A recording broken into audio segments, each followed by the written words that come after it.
পরে প্রশ্ন হলো, আমি একজন সাধারণ মুসল্লি, আমাদের এলাকাতে বিরাট এক সমস্যা, তা হলো মসজিদের ইমাম কাম মুয়াজ্জিন তাদের বেতন ভাতা ও কাজ কাম নিয়ে, এমনকি কিছু মানুষ তাদের শুধু দোষ খোঁজে। এইসব নিয়ে দয়া করে কিছু উপদেশ দেন। ভাই দেখুন, ইমাম মুয়াজ্জিনদেরকে খোঁচাখুচি করা এটা খুব মজার একটা কাজ।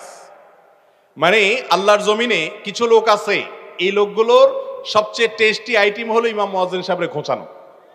ইমাম মুয়াজ্জিন সাহেবদের পিছে লেগে থাকলে ওনারা এমনি হাঁটলেন কেন, ওইভাবে হাঁটলেন কেন, ওইদিকে তাকালেন কেন, ওনার টুপিটা বাঁকা হইলো কেন, এগুলো নিয়ে যত খোঁচাখুচি করতে পারবেন তত ওনাদের কাছে ভালো লাগে।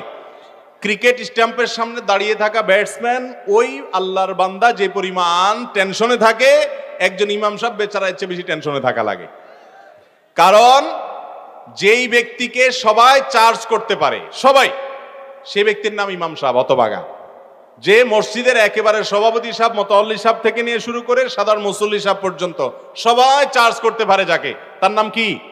ইমাম সাহেব। ভাইরে, আমি প্রায় বলি, আপনার ইমামকে যদি আপনি আপনার চাকরের মতো ট্রিট করেন, তাহলে মনে রাখেন চাকরের পিছনে নামাজ নয়, নামাজ হবে ইমামের পিছনে, নেতার পিছনে। আপনার নামাজ আবার সংশোধন করা উচিত। এগুলো হওয়া উচিত নয়।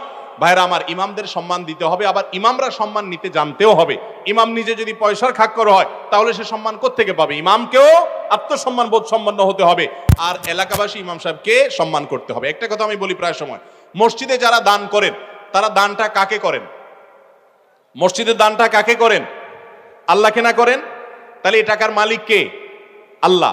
মসজিদ কমিটির সভাপতি, সেক্রেটারি, ওনারা কি মসজিদ ফান্ডের মালিক?